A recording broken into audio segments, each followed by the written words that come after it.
Hai Marketplace Leaders, selamat datang di A Cup of Wisdom. Ini adalah seri video dari JPCC Marketplace yang bertujuan untuk memperlengkapi Anda dengan nilai-nilai kebenaran dalam perjalanan bisnis Anda sehari-hari. Saya Dennis Krisna bersama dengan Handoyo Lim, dan episode kali ini adalah episode yang spesial karena biasanya kita kedatangan satu orang narasumber. Namun kali ini kita kedatangan sepasang suami istri, dan mereka berdua merupakan pengusaha dan juga date leader di JPCC. Nah, langsung aja kita kenalan dan ngobrol-ngobrol dengan Kak Bastian dan Juni Rambi. Apa kabar? Welcome. Welcome. Thank you Dennis, thank you Handoyo. Thank you for coming. Yes. And sebelum kita ngobrol-ngobrol lebih jauh, Kak, mungkin sekarang bisa cerita dulu kegiatannya apa, bisnis apa yang sedang dijalankan, dan lagi sibuk apa nih sekarang? Okay, thank you. Kami berdua adalah pengusaha. Saya pribadi sudah menjalankan usaha di bidang energi sudah hampir lebih dari 16 tahun, dan Yuni berserta keluarganya menjalankan bisnis keluarga di bidang FMCG dan juga hal-hal yang lain. Dan beberapa tahun yang lalu saya bercita-cita untuk melakukan diversifikasi usaha dan belajar dari kesalahan, ya, belajar dari kegagalan gitu ya. Mari kita mulai segala sesuatu dengan baik dan benar.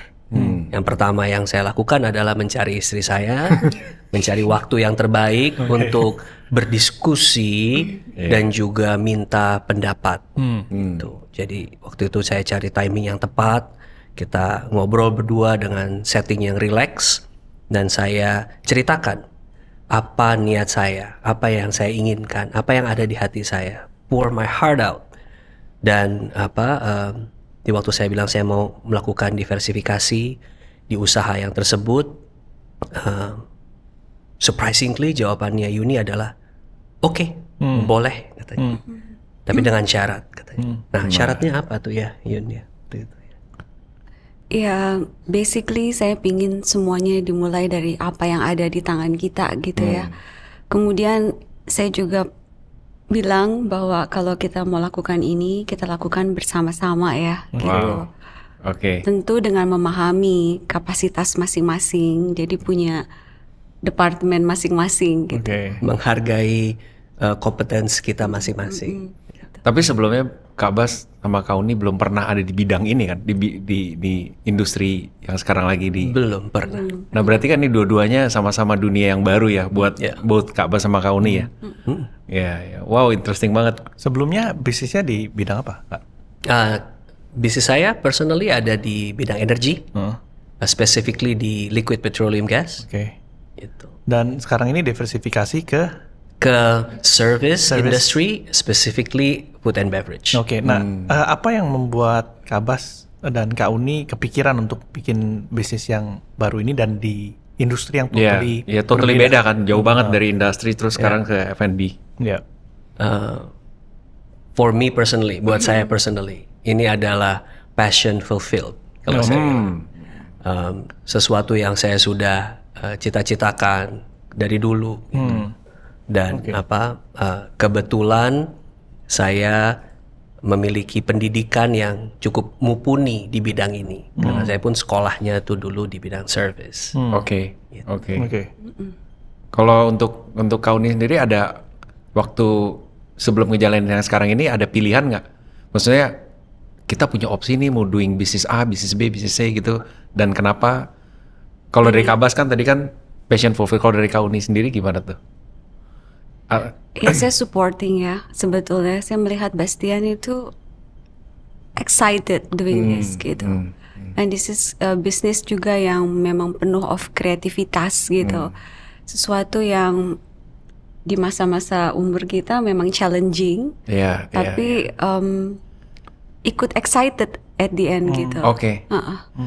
Ya, I can imagine sih kayak both Kak Bas maupun Kak Uni kan sebelumnya kan memang udah punya something yang dikerjain setiap hari, bisnis yang boleh dibilang mungkin hari ini udah lumayan established lah, udah lumayan jalan segala. Terus sekarang dengan kondisi yang udah enak begitu kok mau repot-repot mulai lagi dari nol gitu segala macam. Nah ini something yang lumayan bakal jadi hal yang menarik untuk kita pelajari sih Kak. Kira-kira It started with wholly discontent. Oh, wow. Gitu Oke. ya. Jadi saya perhatikan, saya bukan ahli di bidang ini, tapi ya of course kita semua pergi ke restoran, pergi ke cafe atau ke coffee shop, kita lihat. Terus ada ada pertanyaan-pertanyaan di kepala saya yang tidak bisa terjawab gitu. Jadi saya bilang sama Yuni, yuk kita mulai segala sesuatu. Kalau kita mulai ini, kita mulainya dengan benar. Karena yuk kita bisa menambah nilai, adding values kepada semua stakeholders kita. Karena bisnis yang saya tekunin selama 16 tahun terakhir ini adalah bisnis yang B2B. I have only one customer and one customer only. Sedangkan kalau ini kita punya begitu banyak customers, begitu banyak stakeholders yang terlibat. Dari mulai petani, dari mulai suppliers, dari mulai customers, dan juga tim member kita.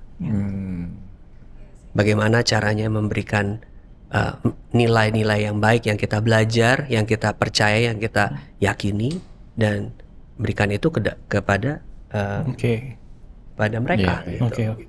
Saya pengen mundur sedikit nih, Kak. Tadi ini kan katanya dimulai karena passion ya.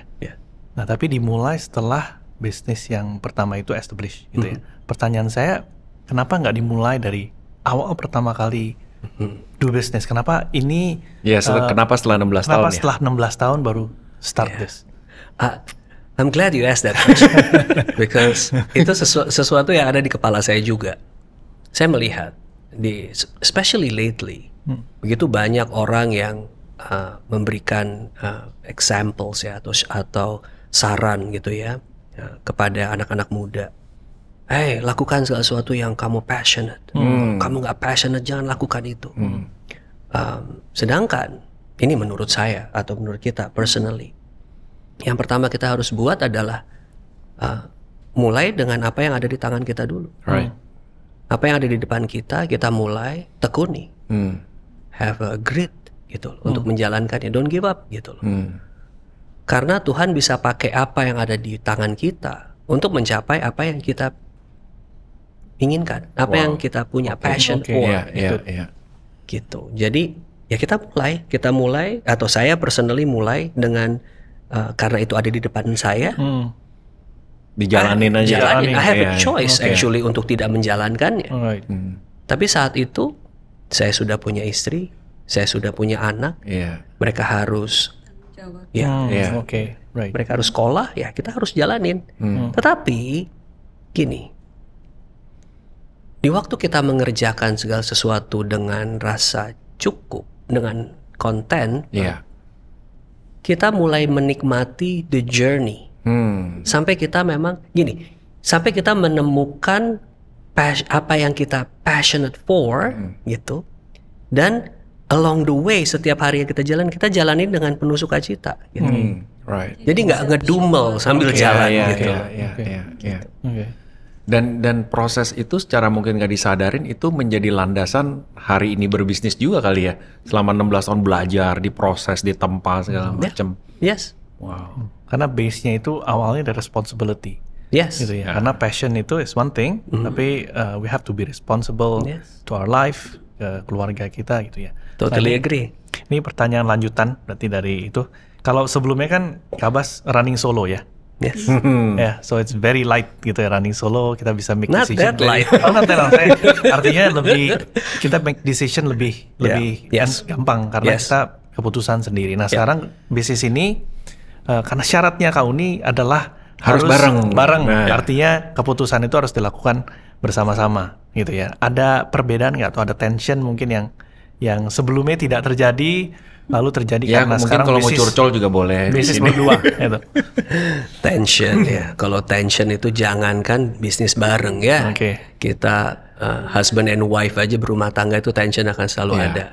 Nah kalau kita udah husband and wife, udah gitu terus partner in life and sekarang kita partner in business. Ya tensionnya berarti double portion gitu loh. Tetapi ya first of all kita harus determine mana itu problem, mana itu tension. Kalau problem we need to solve. Kalau tension we need to manage. That's what we learn, right?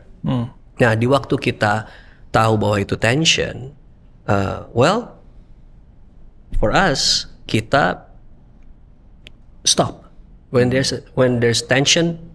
Coba untuk stop. Ya, waktu tension itu datang ya kita stop, pause, dan kita mulai kembali tanya sama diri kita, tunggu dulu, apa yang kita sepakati dari awal?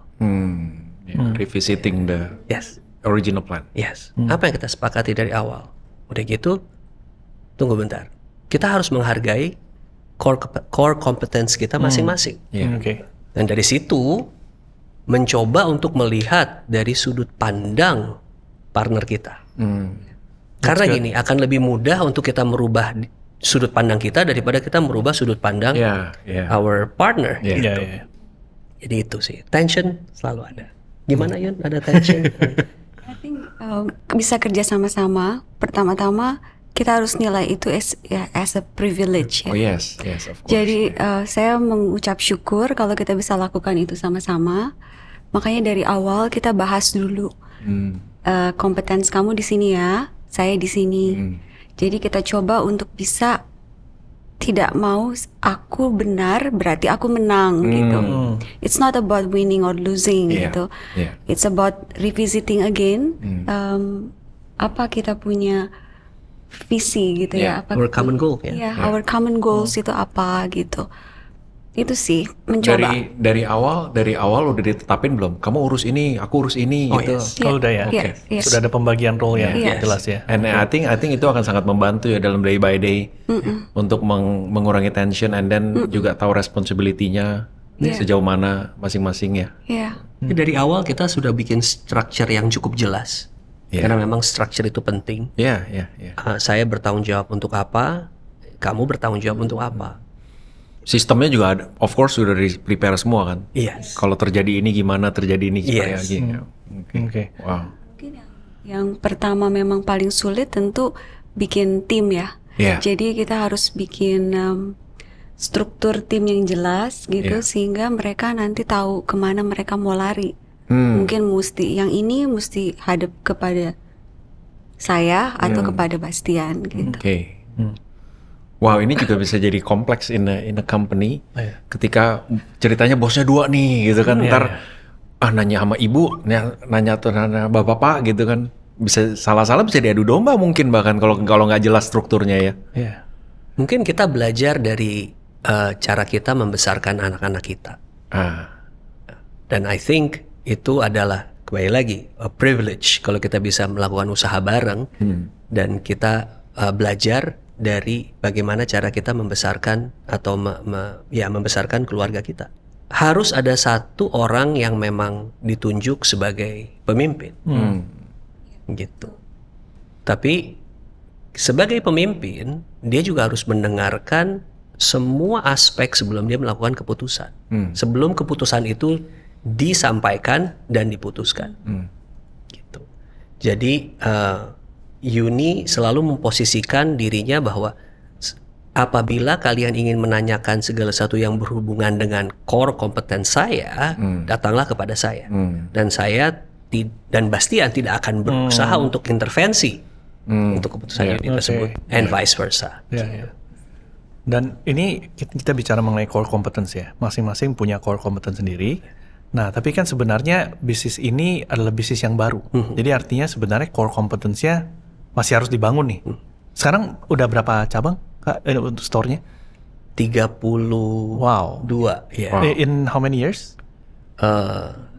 Yeah, we grow from 7 to 32 dalam waktu COVID ini. Wow, 2 tahun Dua terakhir. tahun berarti. Nah, itu kan artinya ada akselerasi gitu ya. Nah, gimana cara Kabas sama Kak Uni secara masing-masing nih membangun core competence masing-masing gitu. Jadi karena Kabas kan background-nya dari pariwisata, dari perhotelan ya. Dia ada background.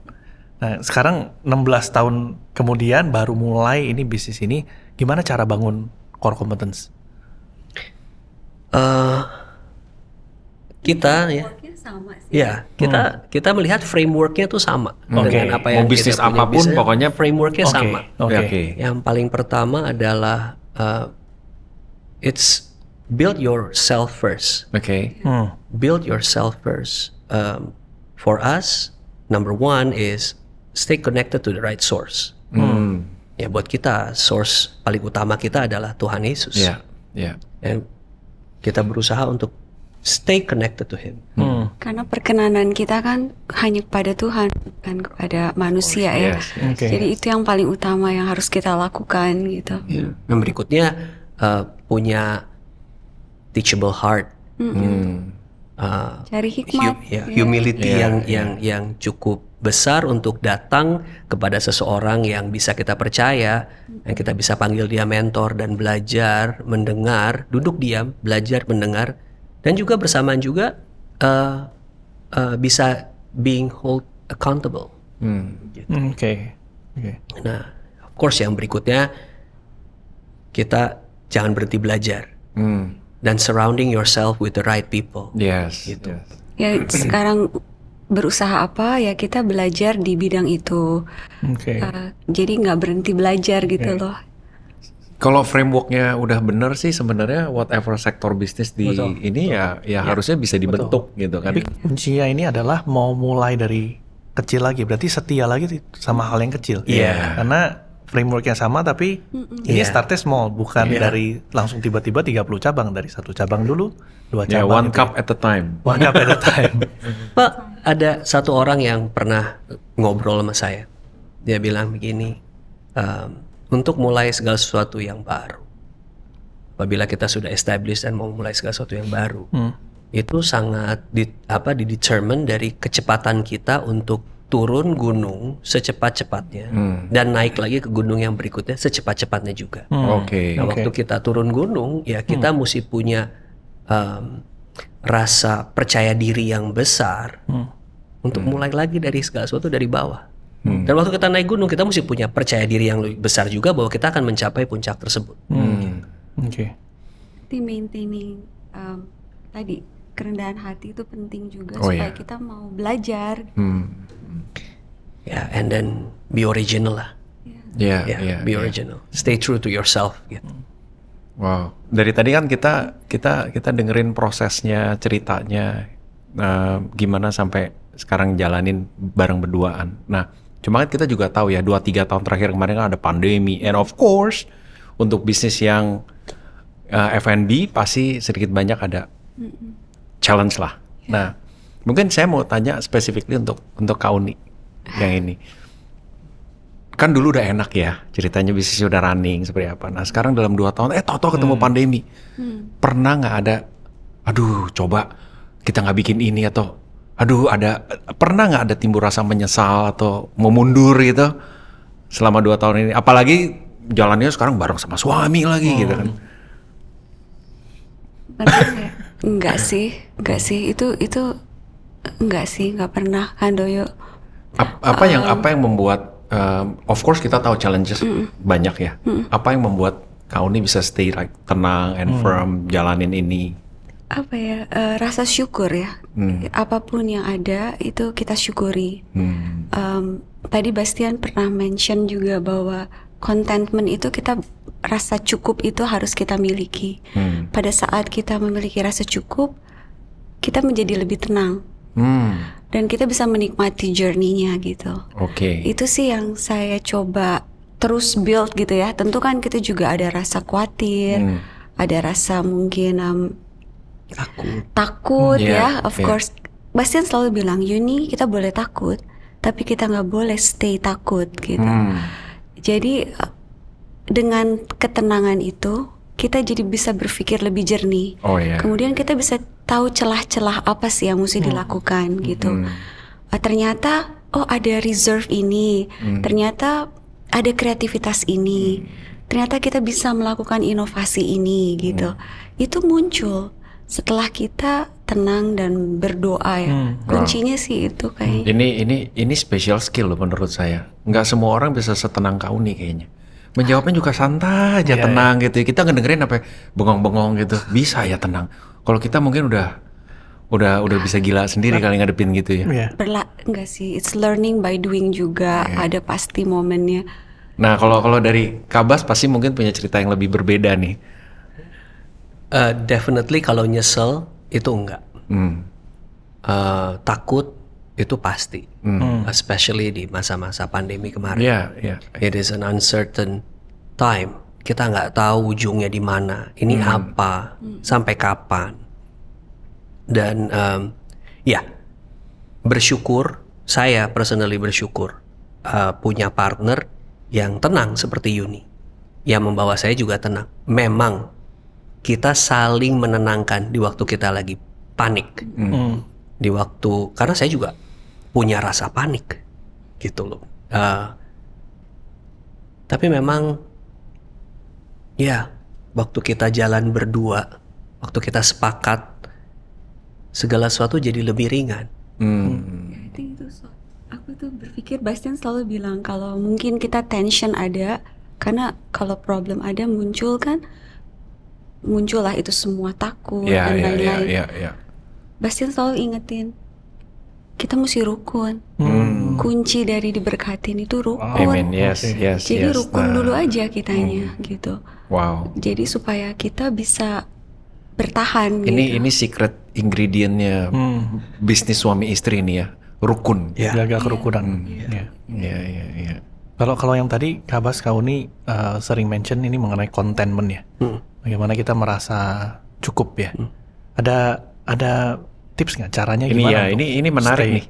Contentment hari ini soalnya Ini hari-hari sesuatu yang ini nih contentment ini sesuatu yang rare loh, susah being dicari content banget. is a superpower menurut saya. Karena the more people have, belum tentu juga dia merasa konten. Especially at this time gitu dengan social media dan kawan-kawannya. The world sees happiness from my point of view adalah wanting more, wanting more that you don't have. Sedangkan contentment is wanting more what you have, what you already have. Oke. Gitu. For example, I have Yuni as my wife. I feel I can consider myself a content person if I keep on wanting her throughout my life. Gitu. The same thing. I have children that God already trusts us to nurture. Berarti itu anak-anak kita. Nah, saya selalu ingin spending time more and more sama mereka, instead of spending time sama anak orang. Begitu juga dengan bisnis. Apabila Tuhan sudah percayakan bisnis tersebut atau usaha tersebut di tangan kita, berarti it's ours to steward. Nah, berarti kita spending more and more time, wanting more and more time di bisnis tersebut, dan waktu kita taruh waktu kita, taruh hati kita di situ, hal-hal baru akan terjadi. Gitu. Dan sebenarnya gini, I think kalau kita bisa konten, kita bisa tahu bahwa kita cukup ya. Di waktu kita tahu kita cukup, kita bersyukur lebih. Dan waktu kita bersyukur lebih dan kita tahu cukup, kita bisa mulai lihat kiri kanan dan tanya, hey, what can I do for you? Karena kita berlebih. What other values that I can add into your life? Disitulah bukankah kehidupan kita ini harus diberkati untuk memberkati?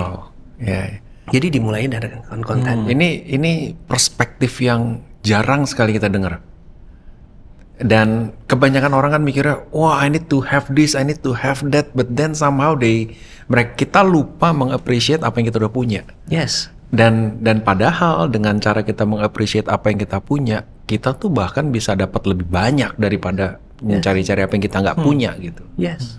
I totally agree with you on that. Ini sesuatu yang banyak orang harus dengar. Memang. This is very good. Karena kita gini, contentment bukan berarti kita nggak ada goal. Nggak ada tujuan yang kita capai. Contentment itu menikmati apa yang kita sudah miliki, yang sudah Tuhan percayakan dalam kehidupan kita, while we are in the journey reaching our goal. And your life will be lighter. Benar juga, ya, benar. Gitu. Wow. Jadi merasa cukup di season apapun, dalam kondisi apapun. Dengan begitu kita punya margin untuk mikirin orang lain, untuk be kreatif gitu. Karena walaupun kita punya banyak nih, tapi kita nggak konten, kita akan disibukkan dengan mencari sesuatu yang kita nggak Iya, punya. kayak, iya, Jadi always jadi- in a rush. Iya. Hustle. Kayak rabbit ditaruhin wortel di depannya ngelari terus nggak ada habisnya. Iya. Dia lupa di belakang dia tuh ternyata sudah banyak banget Iya. sesuatu yang Tuhan udah percayain yang nggak dikelola mungkin. Iya. Kalau sedang mengalami tantangan, Kak Bas, kamu nih, kira-kira apa yang terjadi antara dynamics antara Ada beda stylenya nggak nih menghadapi tantangan satu sama Iya. ini? Udah pasti stylenya beda. Udah pasti. Iya. Tapi ya kita semua mengalami tantangan. Iya. Bahkan kita personally juga pernah gagal gitu. Tapi gagal itu boleh. Yang nggak boleh itu terus gagal. Iya. Yang nggak boleh itu Right. berhenti untuk mencoba. Iya. Give up. Sedangkan kita belajar ya Yun ya dari satu wanita ya very powerful yang mengajarkan kita never ever give up, right? Tante Yanti kan ngajarin Iya. to never ever give up. I think itu applicable ya, Iya. bisa diimplementasikan dimanapun, kehidupan berumah tangga, kehidupan mendidik anak, kehidupan berusaha juga. Ya tadi Bastian juga mention, akhirnya kita terciptalah grit itu, punya perseverance, usaha ya mesti punya perseverance. Iya. Karena nggak mungkin semuanya smooth ya. Of course. Gitu. Yes.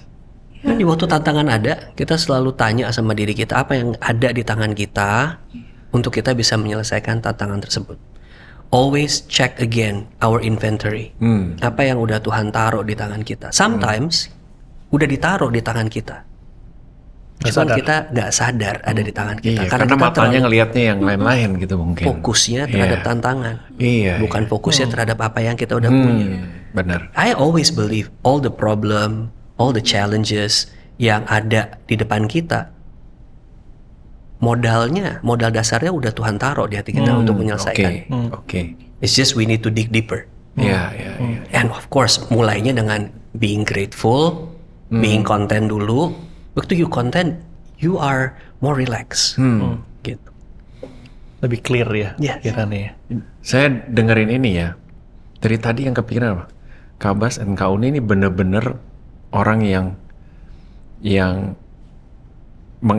menghargai apa yang ada di tangannya. And being content is one of the cara untuk bisa mengaplikasikan itu dalam hidupnya gitu loh.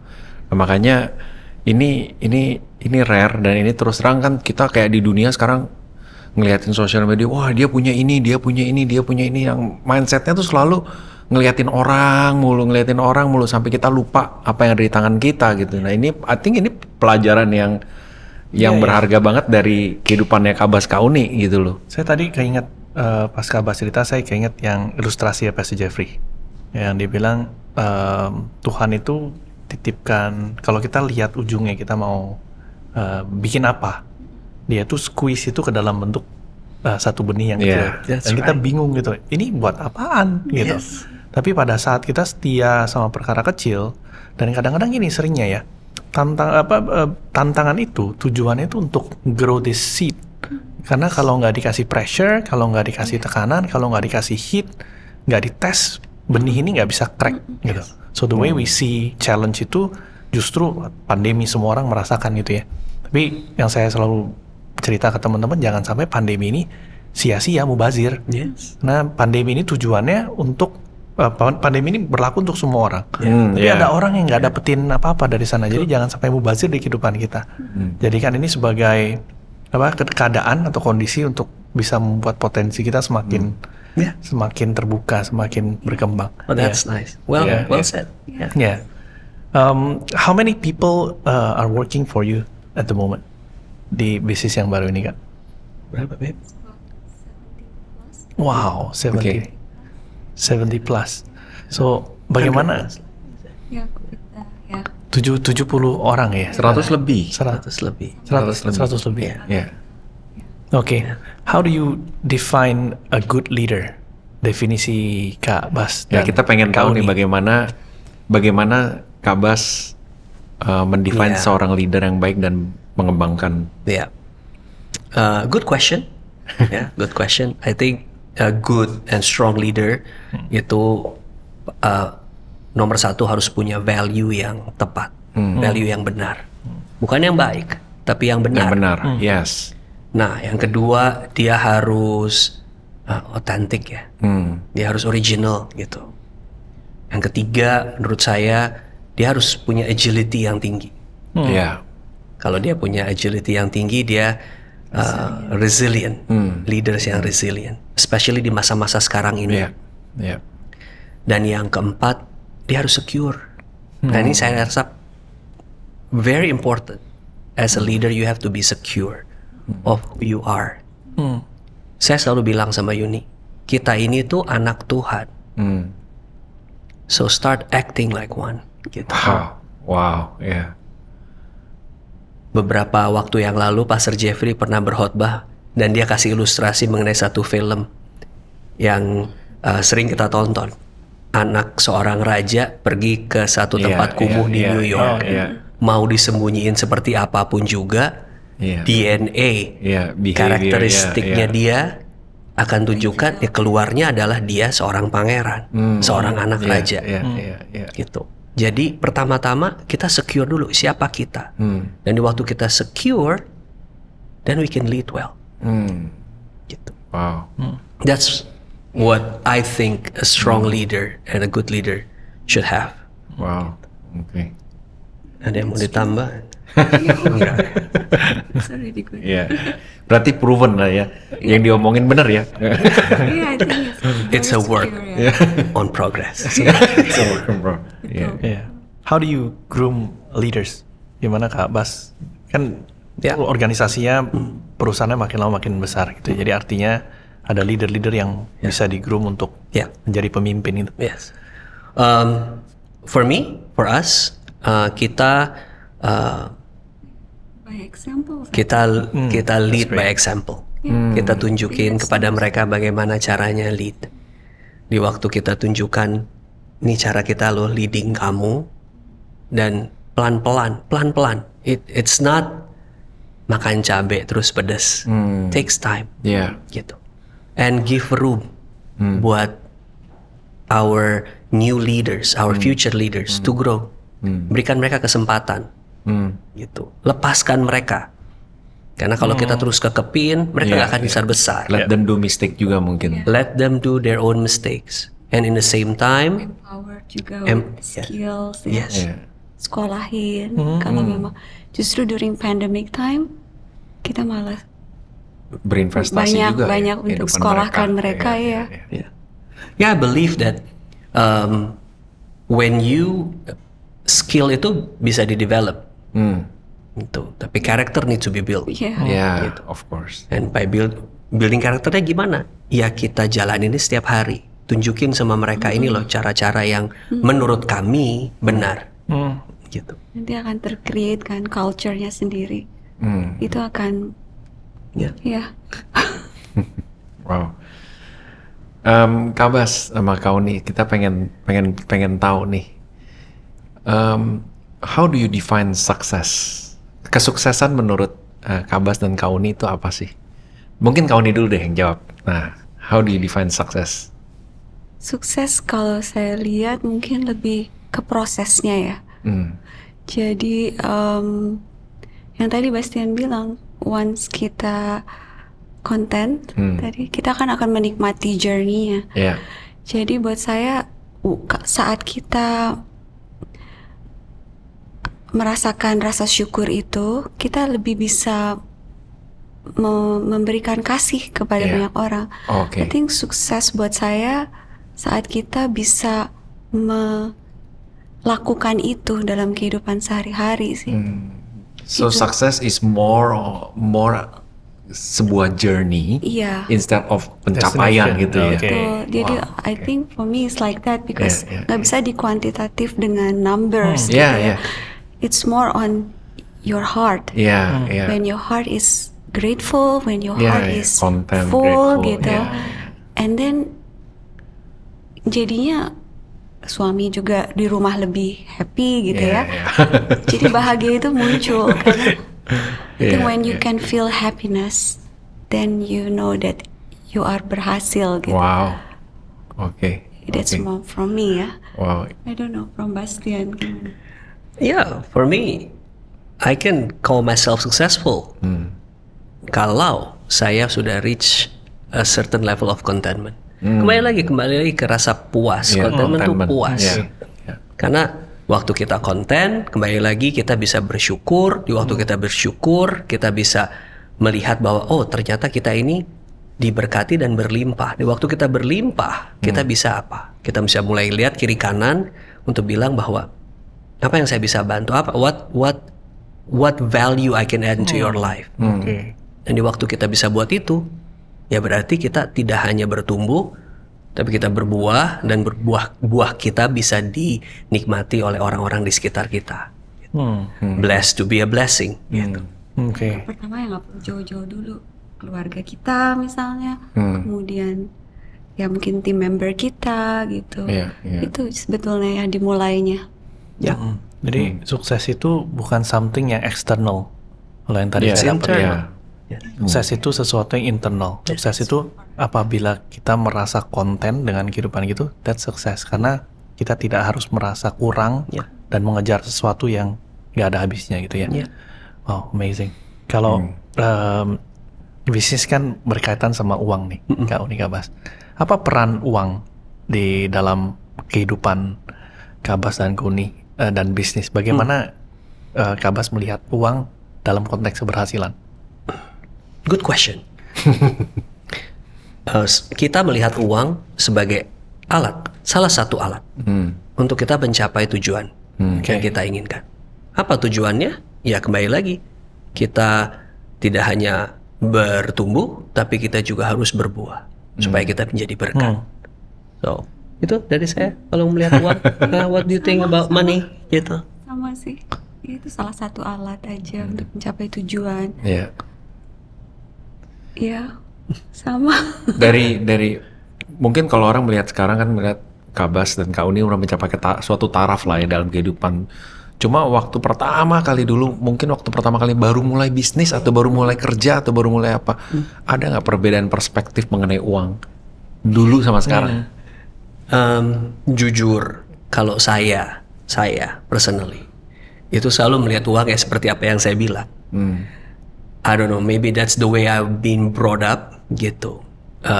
Tetapi, oh ya, Manage-nya yang beda. iya manage-nya beda. Awal-awal ya challenge itu ada, gitu loh. Kita kita pernah sekolah.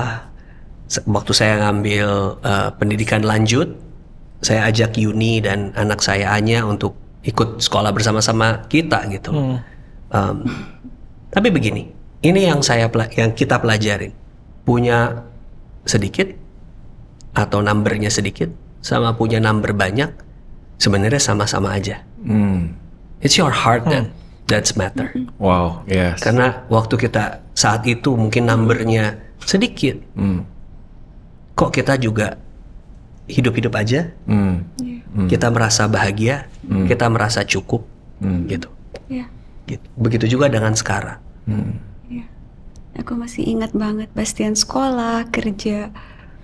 Ya maksudnya kita bener-bener Sekolah sambil kerja. Wow. bawaannya. Iya, iya. Ini yang mungkin lately ya semakin berkembangnya dunia, kayaknya tuh orang punya mindset adalah cuan gitu kan, mengejar uang gitu. Cuma mungkin kan yang orang pikir adalah uang akan bikin kita lebih bahagia atau apa, tapi kan kenyataannya kan kalau dari cerita Kak Bas bukan masalah banyak sedikitnya kan, tapi lebih kepada hatinya Sikap kita, hati ya, sikap kondisi hati kita, apa kita bersyukur. Ya kalau saya dengar dulu Koyose kalau nggak salah pernah cerita, punya banyak belum tentu lebih, punya sedikit belum tentu kurang gitu kan, jadi tergantung memang hatinya kita ya. Setuju banget ya. Oke, it's good, keren. As a closing, mungkin Kak Uni dan Kak Bas, apakah ada pesan atau tips untuk teman-teman di JPCC Marketplace? Buat mereka yang baru mau memulai bisnis atau sedang berbisnis, apalagi buat yang generasi yang lebih muda, mungkin revisit lagi kata ini, grit. Jangan hanya dibaca, tapi juga didalami, diimplementasikan dalam kehidupan berbisnis. Yang kedua, saya nggak habis-habisnya selalu bilang mulailah dengan apa yang ada di tangan kita. Jangan lihat apa yang ada di tangan tetangga kita, karena kita akan frustrasi kalau lihat seperti itu. Kalau kita mulainya dengan melihat apa yang ada di tangan tetangga kita atau di tangan orang lain. Yang berikutnya adalah stay connected to the right source. Selalu stay connected to the right source. Dan kelilingi diri kita dengan orang-orang yang tepat. Have a teachable heart. Be humble enough to call someone and said, hey look, can you mentor me? Can you help me accountable in what I'm doing? Gitu. Itu sih pesan saya. That's good. That's great. Nah kalau dari Kak Uni saya ada follow up question a bit. Nah ini juga pesan mungkin buat teman-teman yang kebetulan mungkin suami dan istri berbisnis bareng. Ada mungkin masukan atau saran nggak dari Kak Uni? Terutama untuk yang berbisnis bareng gitu antara suami sama istri gitu atau apa? Mungkin konteksnya situ. Kembali lagi sih, I think kita harus anggap itu suatu privilege, suatu anugerah gitu. Kalau kita bisa kerja bareng-bareng, supaya bisa tahan dulu, jadi jangan emosi terlalu tinggi gitu. It's not about winning or losing. Kalau udah punya common goals, ya kan pasti maunya berhasil. Buat apa sih? Buat keluarga, buat nyekolahkan anak dan lain-lain. Kalau itu punya common goals yang benar ya, bukan untuk hal-hal yang lain, percayalah dengan kerukunan Tuhan pasti berkatin. Amen. Yes. Jadi waktu along the way pasti ada problem, mungkin ada friksi gitu, ada miskomunikasi ya. I think the key word yang tadi Handoyo bilang adalah rukun. Karena itu yang kita juga experience. Challenge yang kita hadapin juga. Menjaga kerukunan. Karena kan hanya di waktu kita rukun, Tuhan itu rukun dan sepakat. Tuhan mencurahkan berkat-berkatnya. Berkat itu bukan cuman cuan yang tadi Handoyo bilang, tapi juga kreativitas, damai, sukacita. Jadi selama ini berbisnis bareng, Kak Bas belum pernah tidur di living room kan? Enggak ya? Ya enggak sih. Enggak kan? Enggak sih ya. Soalnya kita punya rules, Bastian sih yang selalu tetapkan. Di bed nggak boleh ngomongin soal kerjaan ya. Cuman kadang-kadang saya tuh orangnya into the details memang. Jadi kalau belum selesai, kan saya susah belum di tidur. bed. Kepikiran terus. Saya masih di luar bed, jadi saya ngomong, Bastian udah di bed, jadi dia diam dengerin gitu. Saya keluarin dulu, udah gitu beres, baru saya naik bed. That's a good rules. Yes. It's how you manage as well. Just make sure that bednya satu ya. Itu kan biasanya. Oke. Thank you very much Kak Bas, Kak Uni. You're welcome. I feel so blessed. Saya yakin juga teman-teman yang dengerin pasti juga akan merasa diberkati. Thank you very much. Terima kasih. You're very welcome. Demikian episode A Cup of Wisdom kali ini. Semoga Anda semua merasa diberkati dengan sharing yang baru saja disampaikan. Terima kasih dan Tuhan memberkati.